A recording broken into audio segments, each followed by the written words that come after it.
Hi, welcome to today's podcast. I'm Sean Newman and I work with over 100 self-employed estate agents, and I'm there to provide them with all the tools, support and help they need to be successful, earn a great income and achieve their goals.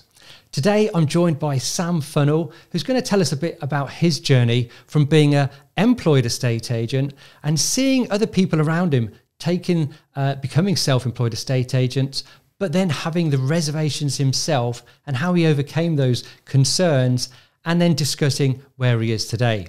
So I hope you enjoyed the podcast. Welcome, Sam. Yeah, hi, Sean. So obviously you've made that transition through going from an employed estate agent to a self-employed estate agent. And I know there's a lot of people out there who are thinking about the same thing. And it just thought it'd be really interesting if you could just share your journey with us. So could you start by just telling me when you started as an estate agent and how it all started and what appealed to you? Yeah, sure. I've been an estate agent for 25 years now, and 25 years ago you saw jobs in newspapers, and I just remember seeing this one, and I was at a bit of a crossroads in my life, had no idea what I was going to be doing, and somebody said to me, "What about this?" And I thought, yeah, I can do that. And sort of fast forward 25 years later, here I am. So what appealed to you about the role, and what were your hopes and dreams when you first started? I think it was definitely a people thing. You know, I enjoyed working with people, dealing with people, talking to people, and that was probably the earliest introduction to a state agency, where it was very much a face-to-face business with buyers and sellers. So, and I loved it. And I spent the first 3 or 4 weeks wanting my first sale like I've never wanted anything before. And it was just incredible. And the pace of it, in the 90s, it was quite different. I think the pace of the property market in that latter part of the late 90s was just incredible. You know, the numbers of houses that were being sold, it was huge. And it was exciting, and it was fast-paced, great industry to work in, great camaraderie with your colleagues. There still is today, but, you know, arguably the work hard, play hard mentality back then was quite interesting, and it was a fantastic environment to work in. Brilliant. And what was your first role? Did you start as a negotiator, and what were you doing? Yeah, I started as a sales negotiator. I think I earned £500 a month basic wage. I've quickly progressed up to being a sales manager within about 3 years of starting where I did at a local independent. Yeah. And then went on to work for another very well-renowned independent, similar earnings, but just a different mentality with regard to the technology that was being used at the time, which was very progressive, and I quite enjoyed that. Yeah. But that seems like a long, long time ago. You know, we were only sat there with one computer in one office at the time, you know, and that was just a database of tenants, and everybody sat there with a box full of buyers' names and details, hot box as most people would refer to it. So then you moved from a sales manager to, did you move to another company? What? Yeah, I moved to Newman's, and that's, if you recall, was about 2001, and I became a valuer stroke lister at the time, and yeah, that was brilliant. That was a really, really good introduction to, you know, another fast-paced agent who was very progressive, and yeah, we had a team of quite possibly 18 people on that sales floor down there. So it was a fantastic environment to work in. Great team ethic. Yeah, really interesting in terms of getting into a bigger area for working in, you know, which was hugely different to where I was before that. Yeah. And so then you made the move to Fine & Country as an employee. Yeah. And what was the reason for that move? Yeah, Fine & Country felt like a bit of a natural change for me, because I was dealing with a lot of clients, you know, very knowledgeable and, educated, and I felt that, you know, in a sense, that's where I wanted to place my services, you know, in front of people who were quite high net worth, and, you know, selling some fantastic homes. So it just felt like a natural progression. So yeah, I became a branch manager at the time, 10 years ago this May, I think it was. So yeah. And you, obviously as the branch manager, you've obviously got a lot of responsibilities, and did you enjoy that, and how did that feel, and how in the later years, how did that change? So yeah, I took on quite a lot of responsibilities at the time, you know, hiring and obviously looking after all the profit and loss and stuff, which was great. You know, wasn't naturally part of my skill set, if I'm honest, but it was something that you do and have to do as a branch manager, and the duties that are involved with it. I was still out there listing houses, which I think was primarily my calling. And, you know, the one thing I wasn't doing was selling any at that time. You know, we had, you know, 2 sales negotiators and 2 or 3 listers, and that's how it all worked. So it was quite an unusual role, and well, it seems unusual now, you know, based on what we're doing. You know, and I'm sure you'll go on to explain the current model. Let's talk about the self-employed model. So a number of your colleagues decided to go on this self-employed model. I'd say actually most of the company, except you and a few others in the rugby office. And it was completely optional for people to stay employed or go self-employed, and you made a decision to stay employed, which was absolutely fine and suited you and suited everyone. So can you just talk me through what your reasons were for wanting to stay employed? Because obviously a lot of people in a similar sort of position to you at the time. Yeah, I mean, I was on a comfortable salary at the time, and the role was comfortable. I was regularly earning, you know, £60,000 a year, which is by no means a, you know, poor wage by any stretch of the imagination. I think our own office had a different ethic to others. We were a little bit of an island at rugby, and I think I remember you saying that a couple of times, that, you know, we did need to be a bit more progressive and change with the times. But it took a long time to get there. But I did see some of my colleagues going in self-employment and finding a really interesting work lifestyle balance, which I never had.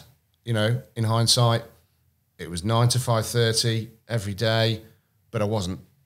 I was often there beyond 5:30. You know, there was a consistent contract you had to appeal to that said, right, this is what you've got to work, and these are the hours you're going to work. And so when the self-employment model came, it sort of passed me by a little bit initially, and I looked at it from afar, and I thought, nah, I can't take that risk. You know, I've got nothing behind me, you know, to support that entry into the self-employment thing. What if I didn't sell a house? What if I didn't 1 month sell anything at all? What would that mean for my family and my children?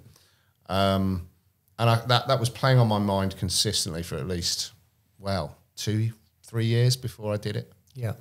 So, and were there any other fears or concerns? So there's the lack of confidence in your ability of selling. A little bit of that.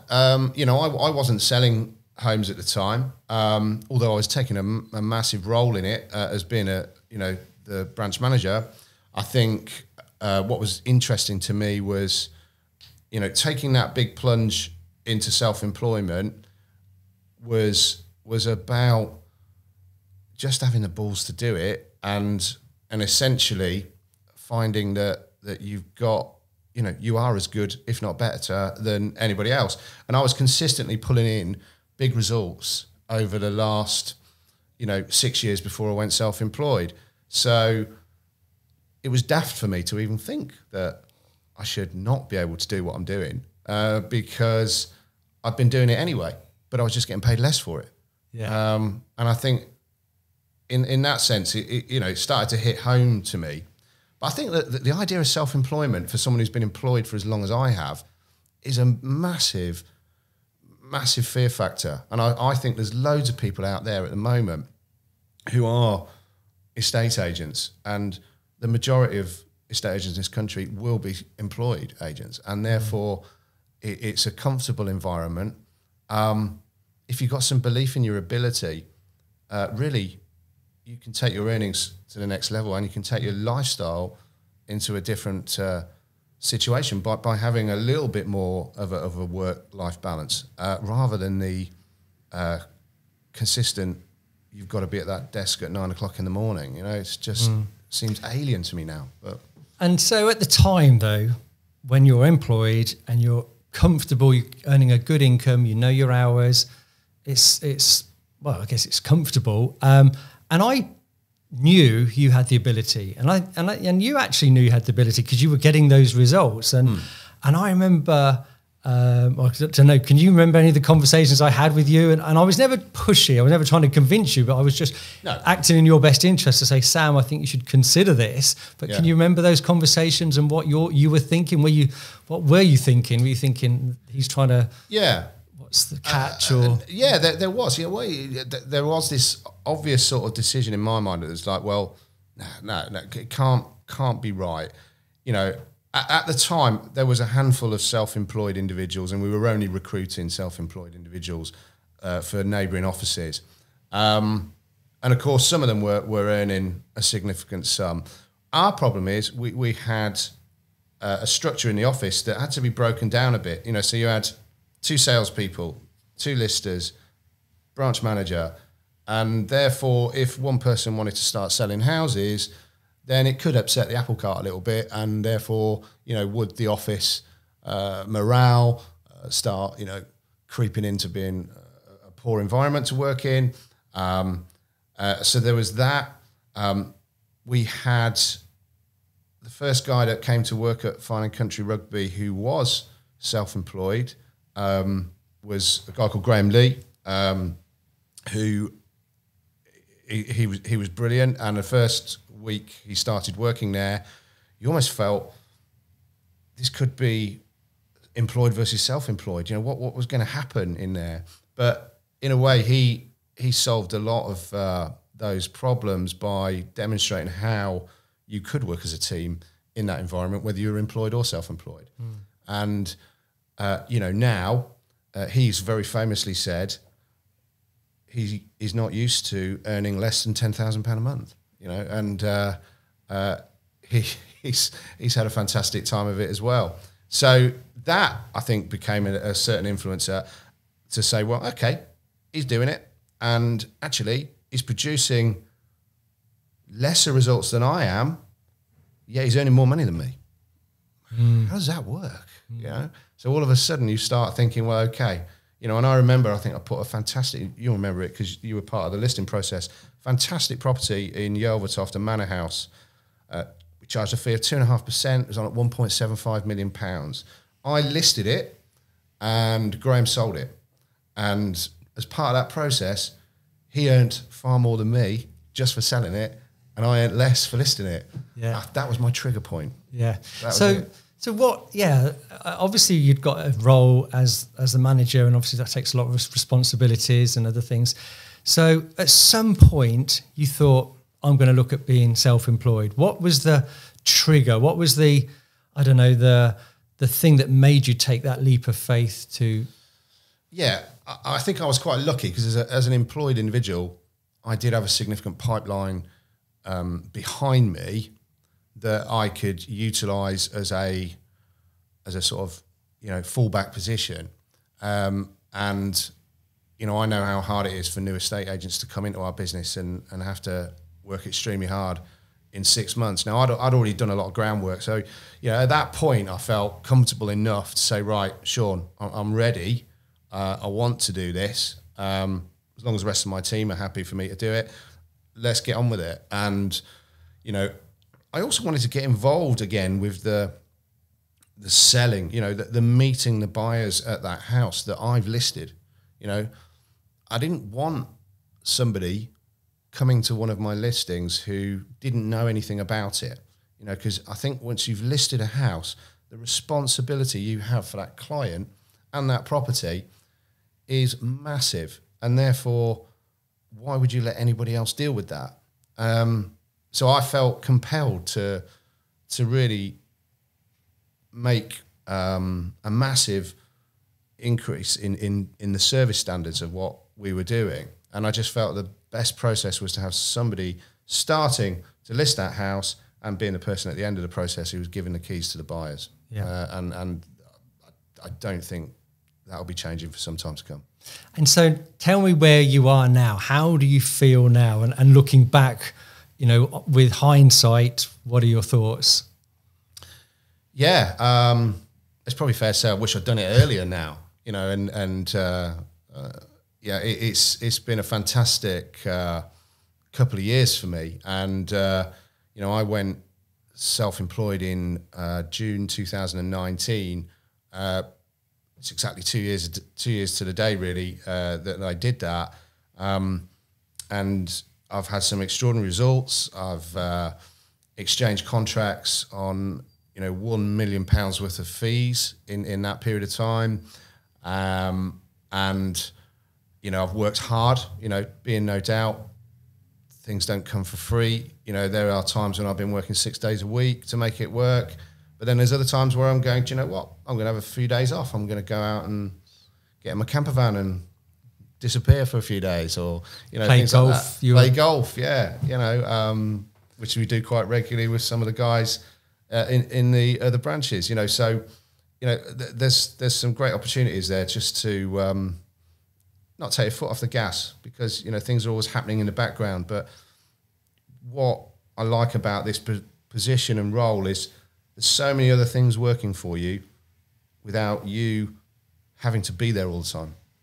And I'm sure we'll touch upon that later on, really.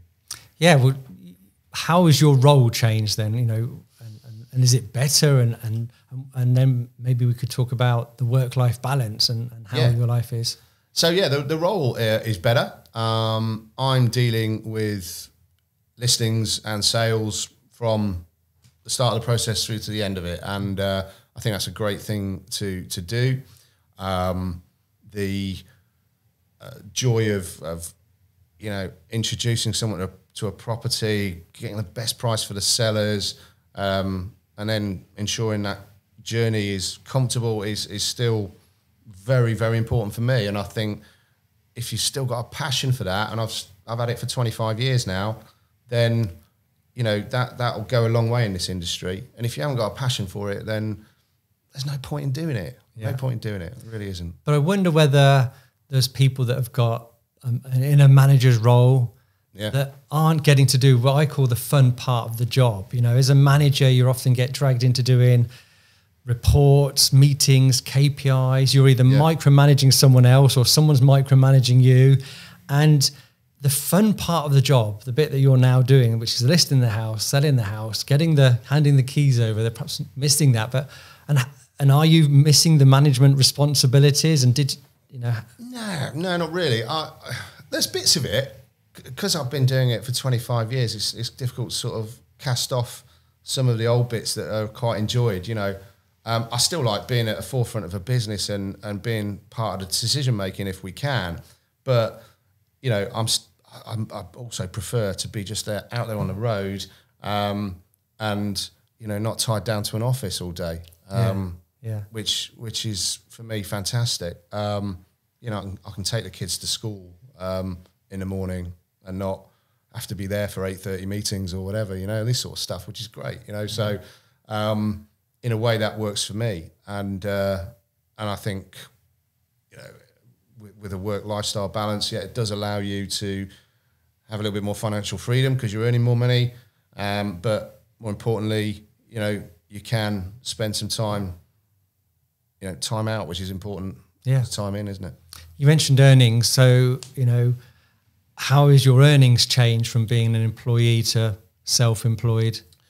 Yeah, I mean, obviously, I can actually give you something today while we're really? here. Okay. So, you know, for those that don't know, in our business we have a 10K club, so that's given to agents that have earned £10,000 in a month. We have a 20K club for those that are earning £20,000 a month. And then we thought that was going to be, most people would be happy and comfortable with those sort of figures. And then people started earning £30,000 a month. We've had the 30K club. And Sam, you're in our 40K club. So I just want to say congratulations to you, thank you very much. for being brilliant. in our 40K club. And it is incredible what people can earn in this new model of estate agency. For me, I believe that this industry is a profession, and it should have professionals in it, and those people should be paid as professionals. It's crazy when I see jobs advertised for employed estate agents on, I don't know, 15, 20 grand a year. You mentioned as far as the industry is concerned, when you become manager or an area manager and you're on 50 or 60 grand a year, that's as good as it gets. That's like you've made it. And I guess at the time you thought, yeah, I'm at the top of the tree. I'm on 60 grand a year. Now, what do you feel looking back at that? Yeah, it's crazy, isn't it? I mean, you get very much into the role, and £60,000 a year is not a small amount of money by any means. But you've got a passion for professionalising this industry and making it world class, and I absolutely deeply believe that as well. And I think if there's one thing that we all have a duty to do in this industry is make it massively better than what people perceive it to be. And unfortunately, we're still perceived in a relatively poor way up there with solicitors and politicians and the like. But the self-employed model is allowing people to take huge responsibility and demonstrate that. And I see some of my colleagues and my own sort of 5-star reviews that we're getting from clients now, and we don't get that just because we're requesting and asking all this, information to come to us. We're getting it because these people generally want to pass on their thanks, which I think, and it speaks volumes. Not only does it help us win future business, but it absolutely gives us complete satisfaction that we're doing the job. It's not all about the money, but the money's fantastic. But, there's still far more joy in making sure that really tough process for a buyer and a seller was eventually a comfortable one, because it is a stressful thing to do. And that means a hell of a lot more than 40K a month, although that's quite nice. Yeah. and so just one last question then. So, as a self-employed agent, you're effectively running your own business. You're in total control of what you do, your diary, and the clients you deal with, the number of clients you deal with. Do you feel that you're able now to offer a better quality of service and marketing and get better results for your clients rather than as an employee where it is all KPIs and just list as many as you can? And there's 2 or 3 reasons for that. I think one is you're able to dedicate more time. There's no way you can deal with 20 listings each in this role unless you've got a support network that you're employing within your own business. But actually, it's much nicer to be dealing with a core 7 to 10 listings at any given time, because you're able to give them more time. Let's be fair. We are charging them a higher fee. They are going to expect a higher standard of service, and therefore, allows us to work more diligently with less listings, but for more financial return. Yeah, brilliant. Makes sense. Is there anything else you want to add? I mean, for example, if there's someone out there who's listening, who's an employee, they're maybe a manager, they're looking at this, but they've got some concerns or perhaps not happy in their current. Even in fact, I was going to say if they're not happy in their current role, but you were happy in your previous role, but you just thought, well, there was something stopping you. A number of things stopping you. What would your advice be to either yourself back then or anyone else who's listening or watching this? Yeah, I think the thing to bear in mind, self-employed role is not for everybody. It's not. But if you're an employed individual at the moment and you're consistently doing a huge amount of the earnings in that particular office of yours, in that corporate environment, but you feel you're not really getting your worth, and you're working hard for that, then actually you are potentially in the wrong role. You know, because if your earnings are the best in that office, imagine what they were if you were earning more of that fee and in charge of your life and doing a bit more. It's a no-brainer. Well, look, Sam, it's been really, really fascinating, and I really appreciate your time just sharing your journey and what's happened. And obviously, if anyone's got any questions, are you okay if they want to reach out to you and ask and message you on? Yeah, absolutely. You know, I'm sure my details will be at the end of the video or whatever. You can always contact me email-wise. Feel free. I'd be delighted to hear from anybody. I have spoken to a lot of guys and girls who've been making important decisions in the last sort of 12 to 18 months when they're taking this plunge, and you know, I'm happy to provide some reassurance. Yeah, and they can follow you on Instagram, Facebook, LinkedIn. Yeah. So it's Sam Funnell, and you know, I just want to say thank you very much for your time. And what I will do, what I'd like to do next, in the next video, is have another chat with you about some of the amazing results you've achieved, some of the, you know, how are you achieving some great fees, how are you getting some great results for your clients, the marketing, and what you need to do to set up a successful self-employed business for yourself. So let's talk about that in the next chat. All right, brilliant. Thank you very much for your time. All right, no problem. Thanks, Sean. So I hope you enjoyed today's episode. If you'd like more information about becoming a self-employed estate agent, I will add a link in the description. I look forward to seeing you in the next episode.